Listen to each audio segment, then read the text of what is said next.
Ok, este es el compresor que ya lo he desmontado, ya he recuperado el refrigerante y es un compresor Copeland Copelamatic KAGA-01500-TAC-200 que opera con voltaje trifásico, de las cual el compresor por un defecto de supervisión y por falsos contactos en el contactor se ha ido a tierra. Como pueden observar, vean la carbonización en la salida del plato de válvulas del lado de descarga del compresor. ¿Y cómo uno sabe si un compresor legítimamente se ha quemado? Pues muy sencillo. Por medio de una pinza perimétrica, ponemos en la escala de ohmios, configuramos a escala de continuidad, de modo de que nos dé un pitido, como pueden observar. Es difícil grabar y hacer esto con una sola mano, compréndame. Y cuando juntamos las puntas, el teste suena. La falla que dio el compresor era que cada vez que la unidad iba a entrar en ciclo de marcha, el breque principal o el forzador principal se disparaba inmediatamente. El compresor no llegaba ni un segundo de arrancar cuando el breque se caía, se revolvía a armar, volvió a caerse. Por lo que, midiendo de entre un terminal, vamos a numerarlo como 1, 2 y 3, me di cuenta que entre el 1 y el 2 no tenemos continuidad, pero sí entre el 1 y el 3, o hasta incluso entre el 2 y el 3 no hay continuidad. Aparte de eso, nos dio valores a la carcasa, o sea que a tierra, ¿ven? Como pueden observar,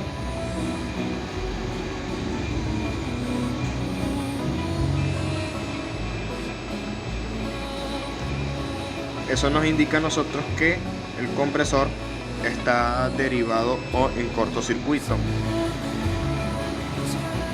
En este caso, lo que tuve que hacer fue, para evitar drenar refrigerante a la atmósfera, cerrar las válvulas denominadas rotalocks que van en los costados del compresor, aflojar los pernos que lo sujetan, desconectar las líneas, las 3 líneas vivas junto con los del ventilador, y desmontar el compresor. Algo muy importante siempre, que cuando un compresor, en especial de estos tipos o cual sea, es que una vez desmontado, siempre hay que evaluar qué tanto ha sufrido de daño el compresor, qué tanto se ha quemado, para uno poder tomar una acción para corregir la avería o qué barrido tomar.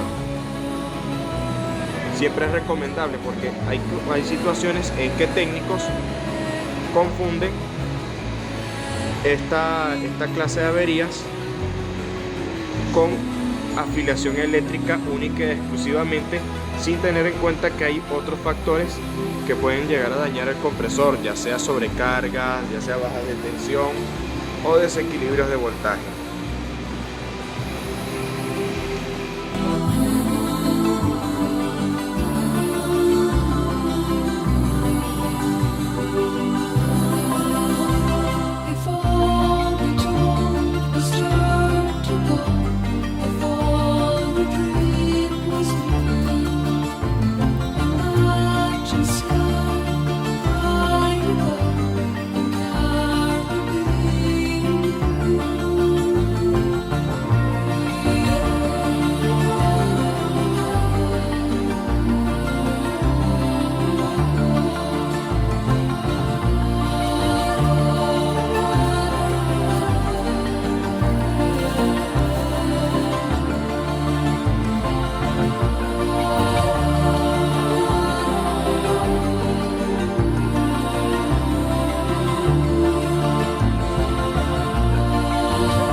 coincidían, tuve que remover los tornillos que anclaban el antiguo compresor, que anteriormente era un compresor Copelamatic. Ahorita estoy instalando este reciprocante y tuve que modificar las bases porque no coincidían, precisamente.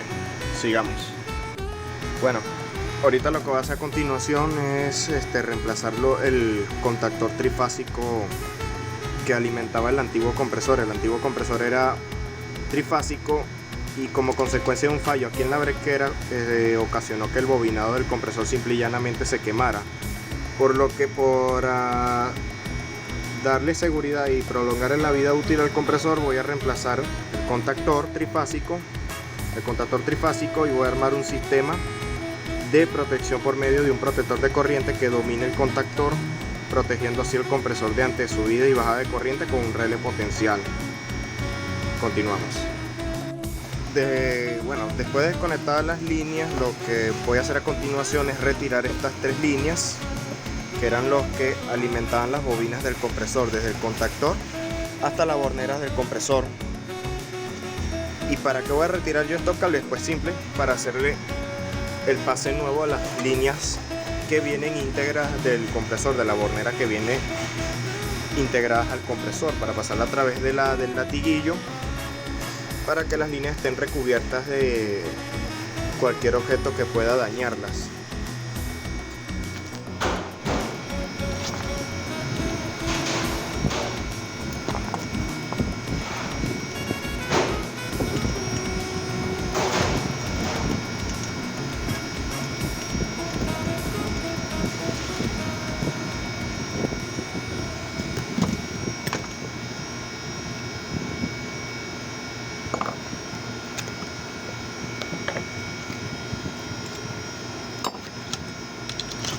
Lo mismo lo hacemos con el otro extremo, sacar los tornillos y retirar.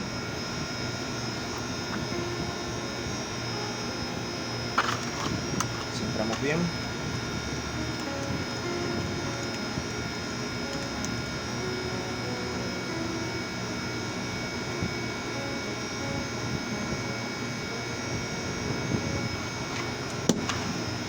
Vamos con el otro.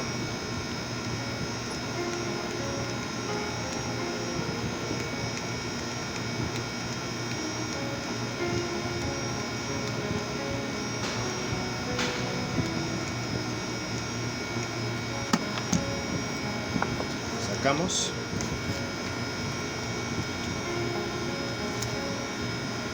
Y tenemos disponible el latiguillo para otra nueva línea. Insertamos el latiguillo, pero primero insertamos las puntas. Insertamos primero las puntas.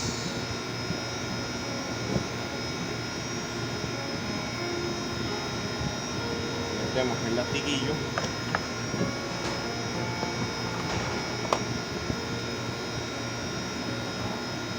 Metemos el latiguillo, empujamos hasta que sacan las 3 líneas, como pueden observar.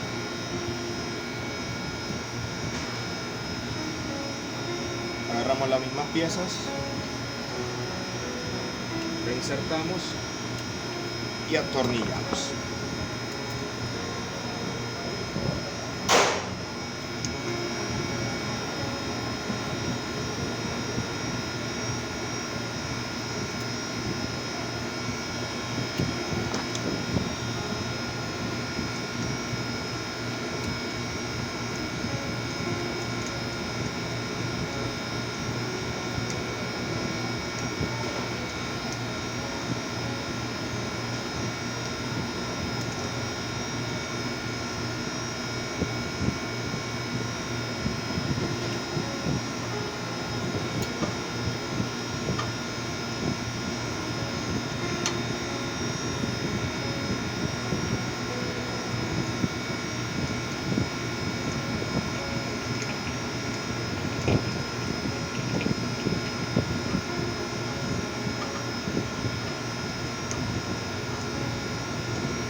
Y el mismo proceso se repite con el mismo extremo, con el mismo proceso, en el mismo extremo, siempre teniendo precaución de que haya suficiente longitud de cable para alcanzar las líneas que uno desea conectar.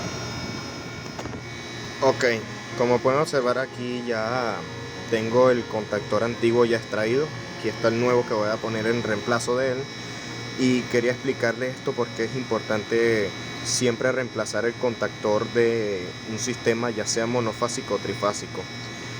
Lo que ocurre es que si un contactor no está ejerciendo buena presión en sus martillos, o sea, este componente que estoy accionando aquí con la mano, a los contactos inferiores que se pueden ver aquí, que hacen puente entre un extremo y el otro para completar la línea, para alimentar el motor, lo que ocurre es que si no ejercen buena presión, ocurren arcos eléctricos que hace que el voltaje de salida de un extremo fluctúe de tal modo que afecta el consumo del motor compresor. Como ya he mencionado, este era de un compresor trifásico. Lo que pasa es que en los compresores trifásicos es siempre muy importante tener los voltajes sumamente estables, ya que si el voltaje fluctúa de entre una línea a otra, puede producir la quemadura del motor, como ocurrió en este caso con este sistema, cuyo compresor que poseía era un compresor Copelamatic de 1,5 caballos que se quemó como consecuencia de falsos contactos en la línea y por falta de supervisión de mantenimiento. Por eso mismo siempre les recomiendo, a la hora de reemplazar un compresor, reemplace el contactor para evitar daños a la nueva unidad. Bueno, aquí ya instalé ya el nuevo contactor, pero le voy a poner un aditamiento más a la instalación, y es que estas dos líneas rojas van a alimentar un protector de corriente, como pueden observar aquí. ¿Qué va a hacer este protector de corriente? Que en caso, por cierto, este protector es configurable, viene ciertas versiones configurables, configurable. Se lo instalé con el propósito principalmente de que en caso de ocurrir una subida, una bajada en la corriente, como pueden observar aquí, el voltaje máximo son 264, un voltaje mínimo de 180, con un tiempo de reconexión de 3 minutos. Lo que va a hacer este protector principalmente es alimentar las bobinas en la parte superior del contactor. Aquí están las dos horneras, este y este. Lo que va a ocurrir es que en caso de ocurrir una subida, una bajada de luz, el protector va a abrir los contactos que alimentan las bobinas del contactor y por ende va a apagar el compresor, evitando así que sufra de cualquier desequilibrio de voltaje. Bueno, continuamos. Bueno, ya armé lo que refiere el contactor y el sistema de protector de corriente, y también en ese tiempo me encargué de revestir las líneas eléctricas que conforman la alimentación del equipo, tanto de entrada, como pueden observar, tanto del ventilador como el extremo expuesto del compresor. Ahorita lo que voy a hacer es ensamblar el relé potencial. Bueno, muchos se preguntarán qué es el relé potencial. El relé potencial es un kit de arranque que se encarga de disminuir el consumo y aumentar el torque del compresor con el objetivo de darle mayor eficiencia y prevenir atascamientos como consecuencia de la diferencia de presión. Hay que recordar que este es un sistema comercial y los sistemas comerciales no son en su mayoría estables en presiones. Aquí les observo el relé potencial, un QRP64, lo que corresponde a voltaje 220. Una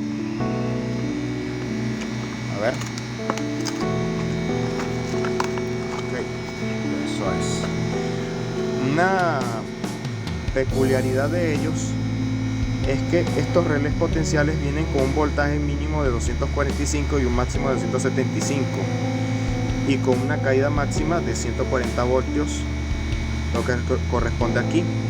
Este relé maneja el voltaje de 220 a 60 Hz. El problema que vemos aquí es que el voltaje no coincide, por lo que si se instalase el relé potencial con estos voltajes, que son entre 210 y 220 voltios, lo que puede ocurrir es que el relé potencial en su bobinado, porque hay un bobinado que acciona un martillo que conecta el capacitor de arranque, pueda llegar a quemarse. Por lo que se tiene que hacer, se tiene que destapar el relé potencial y dentro mover un separador. ¿Cómo hacemos para desarmar el relé potencial? Simple. Cogemos una punta de pala, en este caso yo lo puedo intercambiar. Cogemos una punta de pala y en estas ranuras por debajo insertamos la punta del destornillador de pala y palanqueamos hacia afuera. Repetimos de este lado. Ya va saliendo.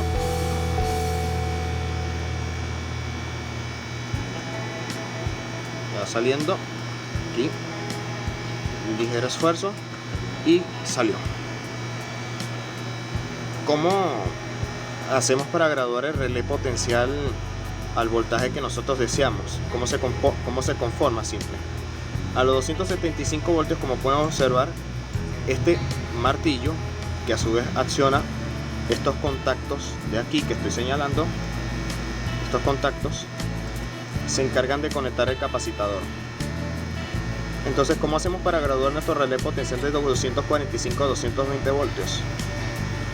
Con esta pieza plástica que vemos aquí con un relieve ascendente. Lo que hacemos es, con la mano o con ayuda de un alicate, giramos esta pieza de tal modo que acerquemos este martillo al núcleo de la bobina, con el objetivo de que necesite o amerite menos voltaje para accionar el mecanismo, y así se evita el recalentamiento del bobinado que ven aquí, forrado con esta tira azul. Acercamos con un alicate. Por cierto, eso hay que hacerlo con mucha cautela. Y como pueden observar, se ha acercado considerablemente. Aumentamos un poquito más. Se ha acercado considerablemente. ¿Bien? Por lo que a 220 voltios puede accionarlo sin ocasionar daños, y así es como se configura un relé potencial de 275 a 220 voltios. Esto es importante.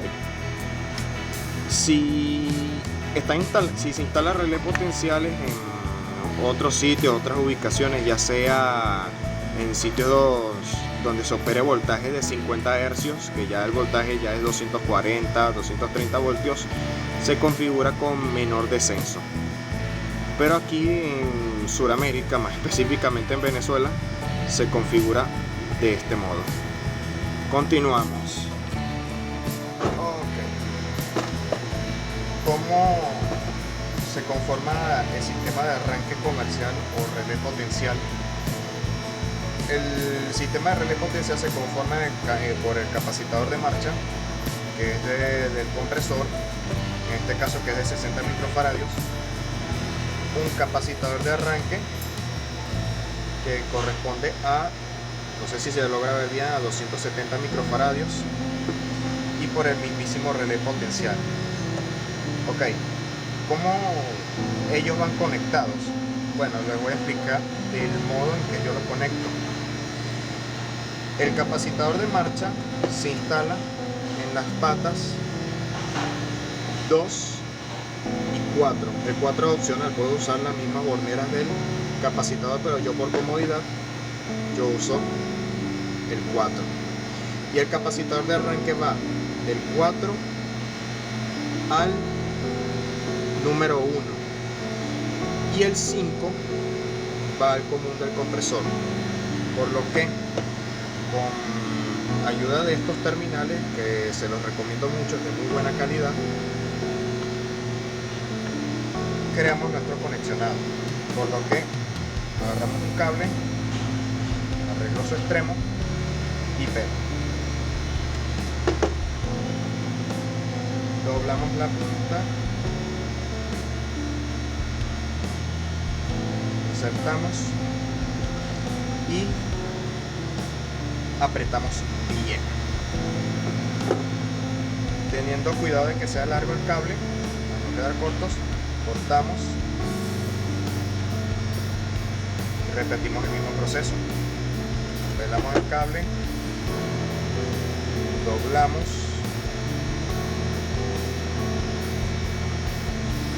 e insertamos.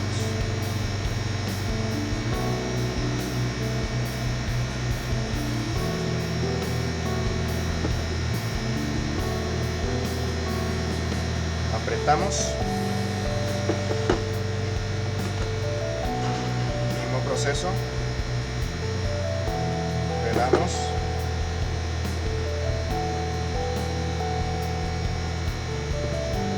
insertamos, apretamos, hacerlo del mismo largo.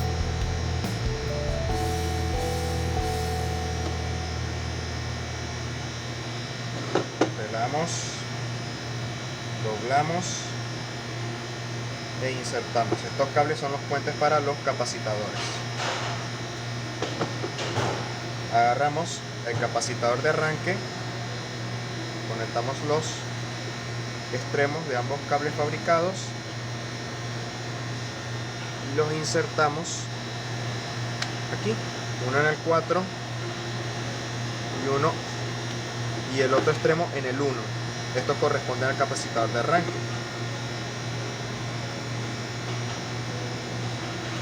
Con este cable vamos a fabricar las líneas para la marcha. Apretamos y el otro extremo el mismo proceso anteriormente mencionado.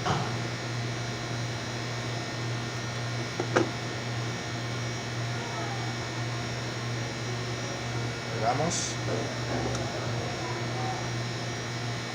y apretamos. Tenemos ya un cable hecho. Conectamos un extremo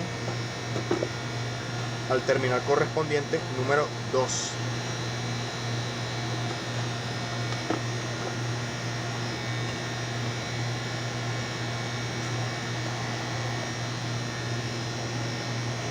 Cortamos, pelamos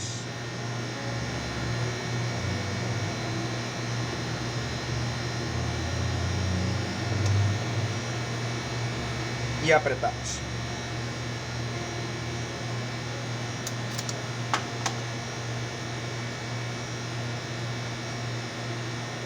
Pelamos, doblamos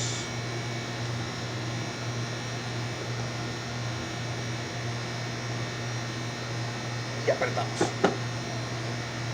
Conectamos el otro extremo al 4. Ya a continuación se conecta ya esta línea. Esta línea es el start o la S del compresor. Se conecta al 2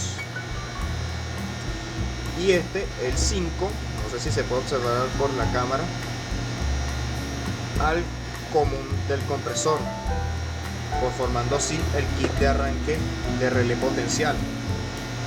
El capacitador de marcha es opcional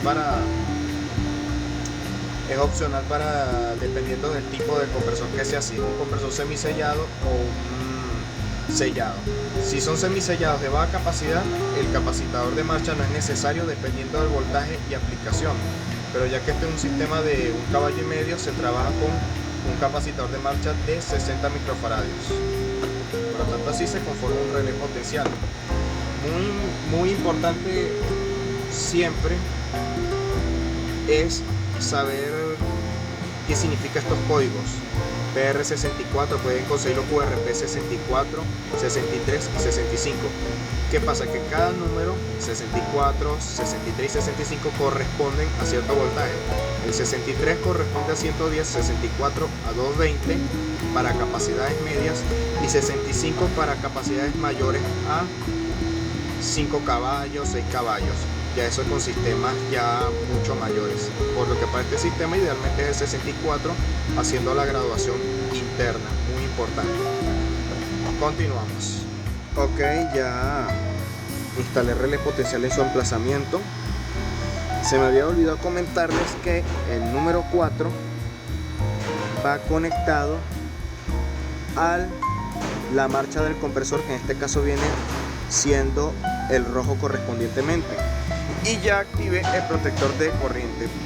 Pero antes de poner en marcha nuestro sistema, para asegurarnos de que no haya ninguna avería, instalamos nuestra pinza perimétrica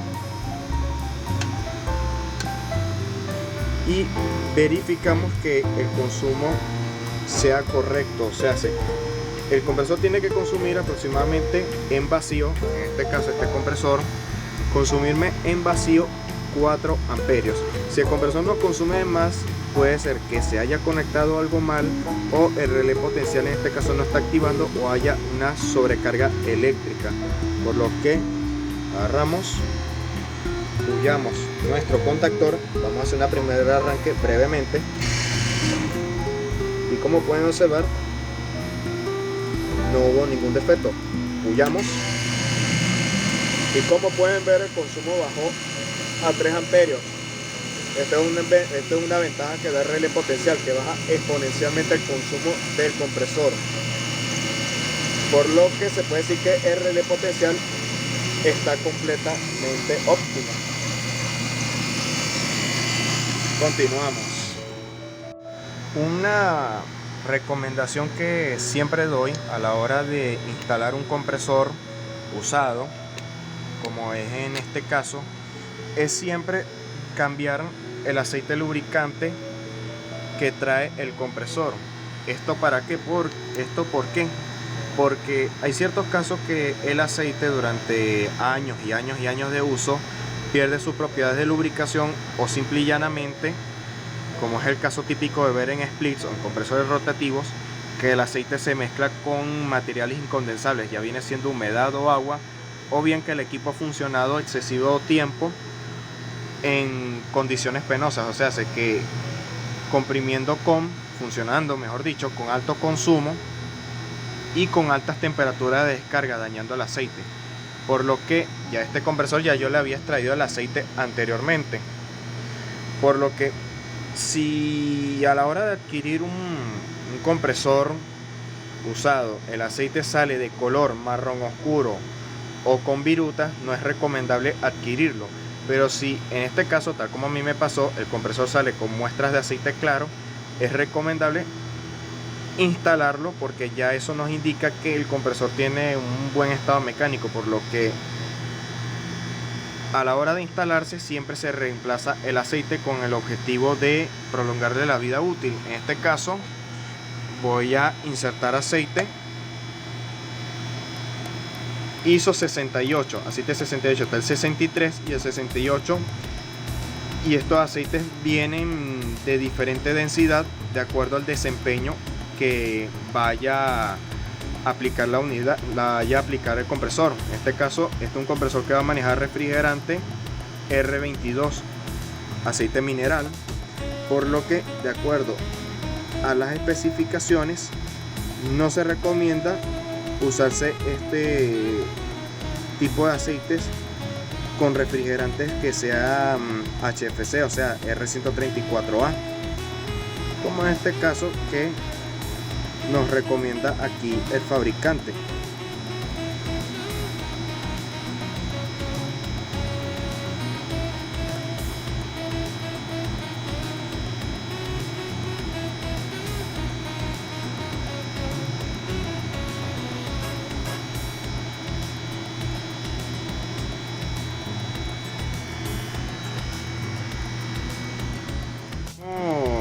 Yo hago para cargarle aceite al sistema. Pues simple, agarro, pueden aplicar dos formas, o es acostando el compresor por medio de un embudo a la línea de succión, y si no pueden en ese caso, uno, como voy a hacer en este caso, acciona el compresor puyando aquí en medio, dejando pulsado,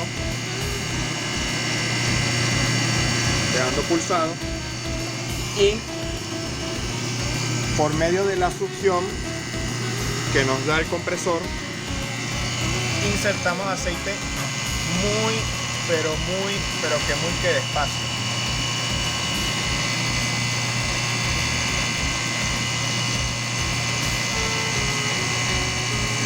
Como pueden observar, estoy cargando muy despacio. Esto es con el objetivo de que no entre aceite al plato de válvulas del compresor.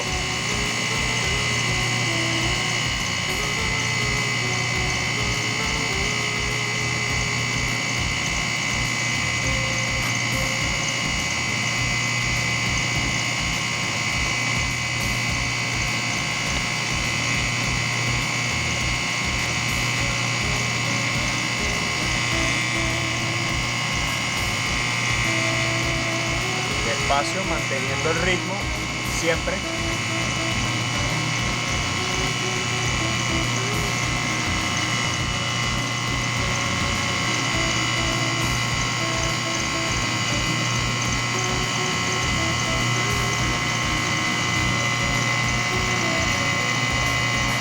Manteniendo siempre el ritmo. Ni muy poco, ni mucho.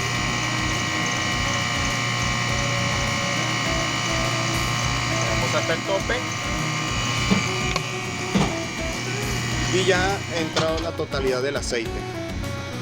El mismo proceso se repite con el otro bote porque este compresor lleva 2 litros de aceite. Continuamos. El mismo proceso esta segunda vez.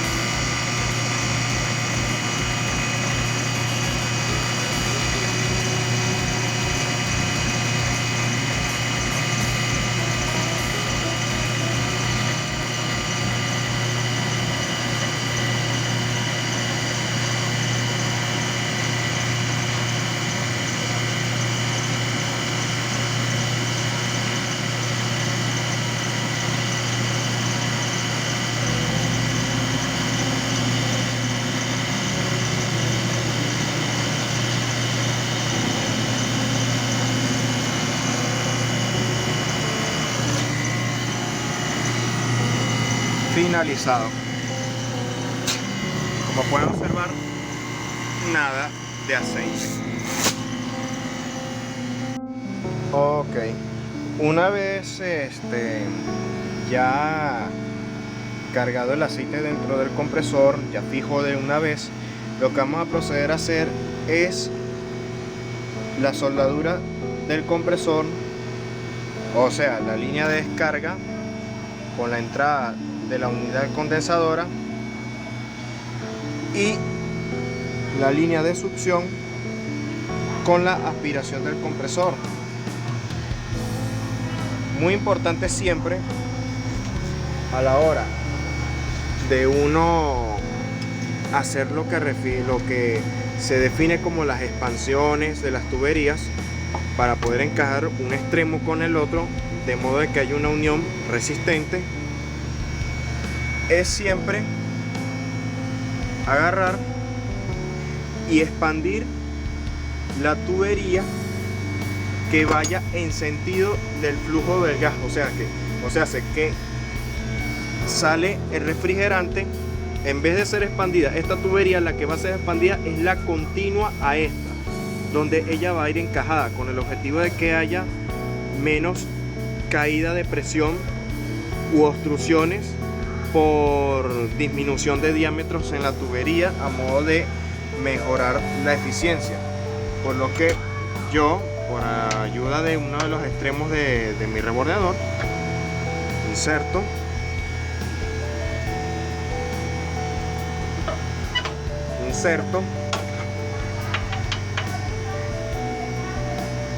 y expando, con el propósito de que la otra tubería encaje y haga una unión resistente sin sacrificar el desempeño del compresor, para aprovechar el compresor al máximo. Como pueden ver, he expandido la tubería con el objetivo de tal modo de que cuando venga la tubería, un ejemplo, mi rebordeador, insertamos y la soldadura rellene toda la parte interna de la tubería, dando como resultado una unión resistente. Bueno, vamos a comenzar a soldar. Bueno, aquí ya finalicé con las soldaduras tanto de la línea de descarga como la de succión, y como pueden observar, tal como expliqué, la expansión siempre en la tubería contigua al flujo, o sea, la de arriba y la consiguiente. Este mismo tramo expandido aquí, ya soldado. Ya soldé ya la línea de aspiración, el presostático de baja, el control de baja presión, en otras partes como se conoce, y la válvula de servicio. Ahora lo que voy a proceder a hacer es el vacío y carga de refrigerante como corresponde. Muy importante siempre cuando se esté realizando el reemplazo de un compresor, o bien el reemplazo de un orificio, o cambio de refrigerante, o cambio de aceite, o hasta incluso mantenimiento, siempre es importante reemplazar el filtro deshidratador de la línea de líquido. Filtro que se encarga de retener todo lo que refiere a humedad, incondensables, obviamente en baja medida, contaminantes, y se encarga de neutralizar ácidos que puedan afectar la vida útil de nuestro compresor. Por lo que siempre se tiene que reemplazar el filtro deshidratador, y recomendable es que si es un sistema de refrigeración antiguo, reemplazar el filtro por un filtro de mayor capacidad. Si es de 1,5 caballos, pueden instalar uno de 5 caballos con el objetivo de que este filtro no se sature muy temprano a su uso, sino que se sature o ni siquiera se sature a largo plazo, con el fin de garantizar una deshidratación total y mantener la pureza del sistema. Siempre importante instalar el filtro en sentido del flujo de refrigerante. Continuamos. Ok, una vez ya todo el sistema sellado, sin que haya fugas en las conexiones ni soldaduras que hayamos hecho, ya teniendo todo nuestro sistema eléctrico ensamblado, procedemos a hacer el vacío. Como pueden observar en la aguja, déjenme quitarle esto para que se haga más sencillo. Como pueden observar, la aguja está empezando a bajar, signo de que el sistema está entrando en vacío. La aguja tiene que entrar y llegar a 30 pulgadas de mercurio, o sea 30 pulgadas de vacío, para garantizar la deshidratación total.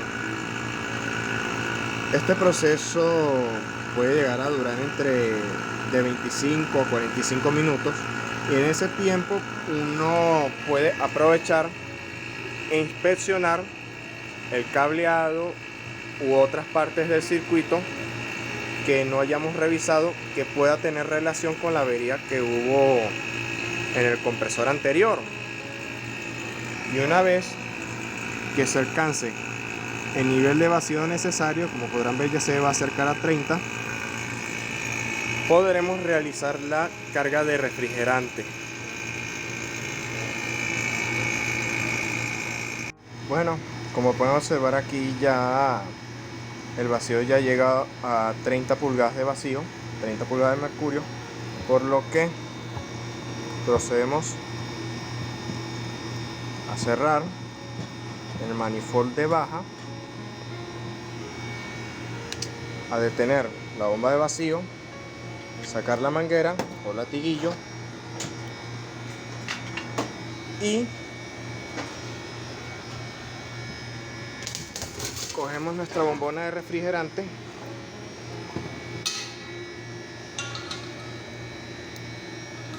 para una carga de refrigerante más rápida.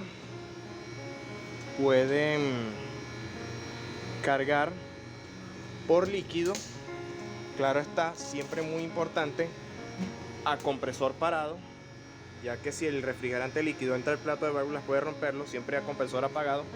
Insertar refrigerante en estado líquido. Una vez abierto la válvula, purgamos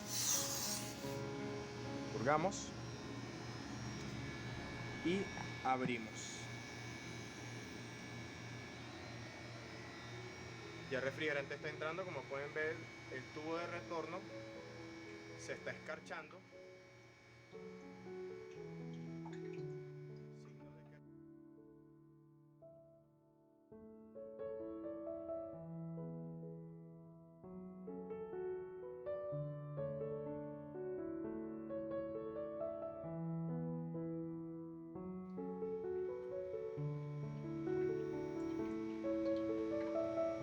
Le damos paulatinamente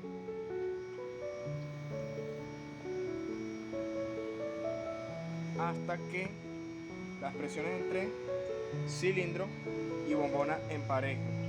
Y es ahí cuando ponemos en marcha el compresor, ya que no podemos poner en marcha el compresor sin refrigerante, ya que este tipo de compresores, los reciprocantes sellados, o mejor dicho, todo tipo de compresor, se refrigeran gracias al gas que ellos aspiran. Por lo que cargamos paulatinamente y una vez llegado a la carga final, vamos ya por 40 libras, ponemos en servicio. Una vez ya llegado ya a la presión ya entre cilindro y bombona, procedemos a activar el protector. Como pueden ver aquí, en la forma que titila, está en ciclo de espera.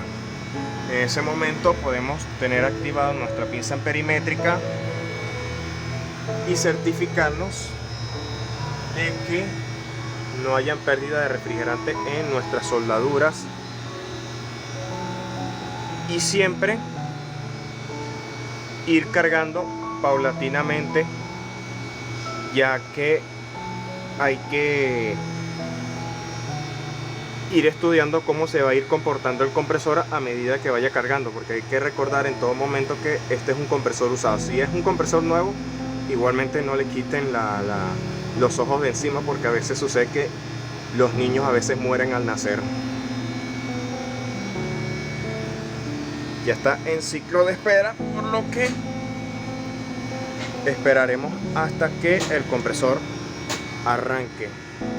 Nos vemos en un ratito. Bueno, amigas, ya acaba de arrancar el compresor. Ya acaba de arrancar el compresor.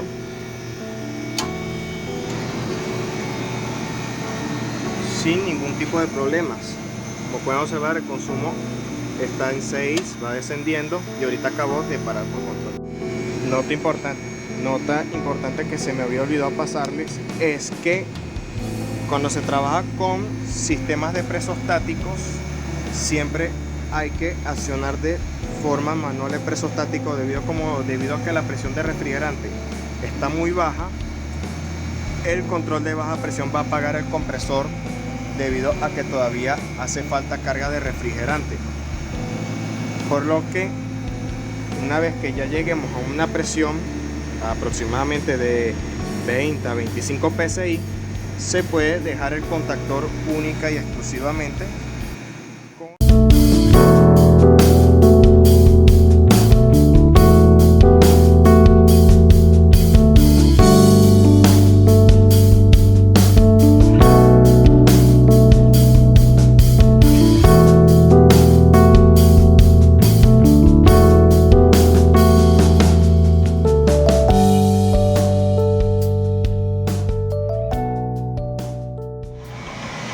Bueno, amigas y amigos, saludos.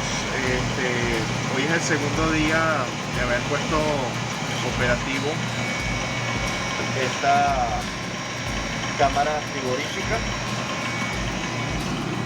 El día de ayer dejé el equipo desempeñando a 25 psi con refrigerante R22, y el día de hoy voy a aprovechar de evaluar el consumo, la presión y las temperaturas de la cual se encuentra ahorita operando el circuito, para ver si el compresor está desempeñando óptimamente y el sistema no tiene ningún tipo de problemas. Como pueden observar, el tubo de retorno está bastante húmedo, signo de que hay un buen flujo de retorno hacia el compresor. Muy importante siempre que cuando un circuito comercial esté trabajando, si el tubo de retorno escarcha en su totalidad y llega hasta el compresor, esta condición tiene que ser corregida, debido a que si la tubería de retorno se escarcha y congela la carcasa, quiere decir que hay retorno de refrigerante líquido hacia el compresor, de la cual esta puede acarrear en el rompimiento de los componentes mecánicos, porque ya hay que recordar que el refrigerante líquido no se puede comprimir. ¿Y cómo simplemente se corrige esto? Graduando un tornillo que lleva en la parte trasera la válvula de expansión, dependiendo de cuál sea el fabricante, si es Alco o es Danfoss.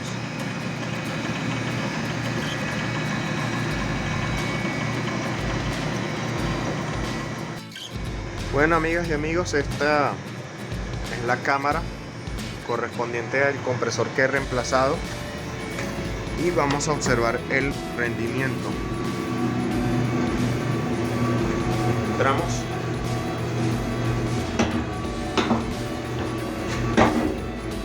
Como ha de poderse ver, hay bastante humo, signo de que la cava está a una temperatura muy baja. Como pueden observar, una temperatura muy baja. Esto es una cava cuarto de charcutería.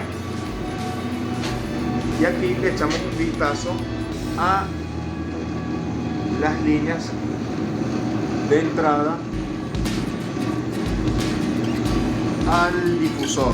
Este componente se llama difusor, arriba se llama condensadora. Fíjense de qué es lo que hay, o sea, estamos a muy baja temperatura, por lo que este equipo está funcionando muy adecuadamente.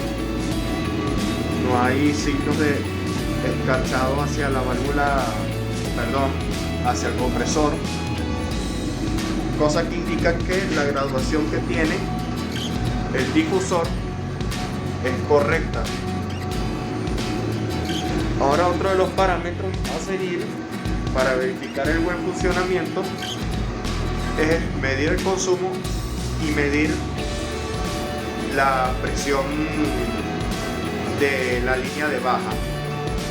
Si las presiones se encuentran estables, si el consumo se encuentra dentro de lo normal, la temperatura de descarga dentro de lo normal, puede considerarse finalizada la reparación. Pero muy siempre teniendo en cuenta que, como técnicos, tienen que tener en cuenta que este es un equipo que está saliendo de una avería considerablemente grave, o sea, una contaminación general. Por lo que les recomiendo siempre evaluar el sistema a una semana, a un mes de ser reparado, para evitar cualquier avería futura. Volvamos a la condensadora. Bueno, amigas y amigos, ya he instalado ya el manómetro y nos está indicando una presión de baja de 20 psi. Ahorita lo que vamos a hacer es encender nuestra pinza, configurarlo en la escala de amperaje correspondiente a la capacidad y conectamos al común, y nos encontramos con consumo de 6.97 amperios, o sea, está muy bajo el consumo, por lo que el equipo, a las temperaturas en las que está la cava, está trabajando óptimamente, por lo que se puede considerar finalizada la reparación, reiterando que siempre hay que monitorear la cava.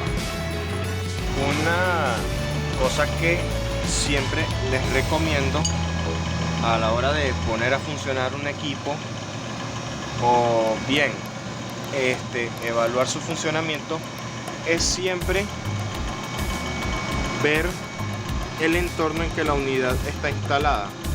Si el entorno a la unidad donde está instalada está muy sucia, las unidades corren peligro de que toda esa suciedad acumulada en torno a ellas pueda ser aspirada por el motor ventilador de la condensadora, ocasionando que se obstruyan los serpentines disipadores de la condensadora y por ende puede acarrear en la pérdida de desempeño del equipo.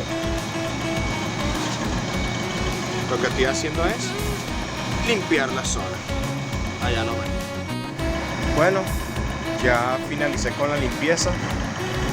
Como pueden observar, todo absolutamente limpio.